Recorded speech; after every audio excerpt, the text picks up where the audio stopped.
কলের চাতাল।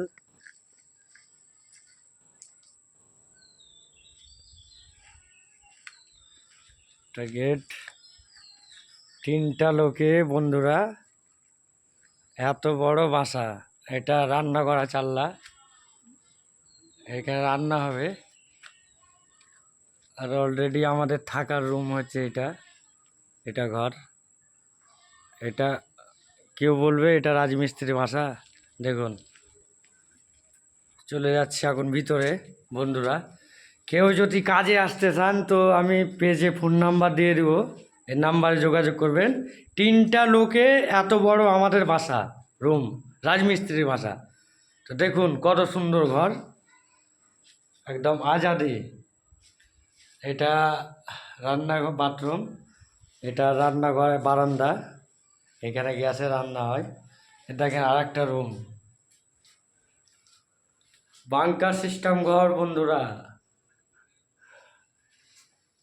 রাখুন না, কত ব্যাগ ফ্যাগ রাখবেন, যত ব্যাগ রাখতে পারেন। অনেক সামসেট আছে, আলমারি আছে। আমাদের রুম, জাননা। 3টে লোকের এত বড় বাসা বন্ধুরা। পেজে ফোন নাম্বার দিয়ে দিব, যে কাজে আসতে চান কাজে আসতে পারেন। এই যে কেউ বলবে রাজমিস্ত্রির বাসা, পাবলিক ঘরের মতন একদম। তো যাই হোক বন্ধুরা, বেশি বেশি পরিমাণে ভিডিওটা লাইক শেয়ার কমেন্ট করবেন। আমাদের বাসা দেখুন, কাজও দেখাবো, কাজও পরে ভিডিও আপলোড করব, কাজের ভিডিও।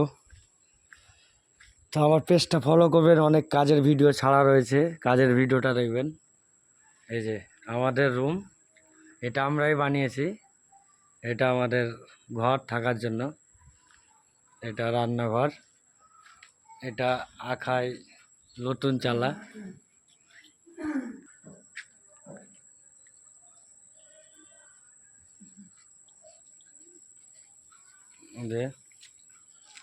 আমাদের গোডাউন ঘরে সব পাটা বাঁশ রয়েছে, পাটা বাঁশ রাখা রয়েছে।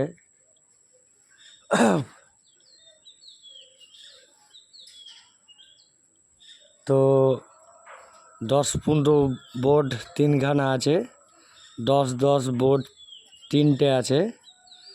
আর 6000 ফুট পাটা আছে। আর 8000 ফুট বাঁশ, না 8000 পিস বাঁশ হবে, 8000 পিস বাঁশ। আর 6000 ফুট স্কোয়ার, 6000 ফুট তক্তা, এটা বাসা।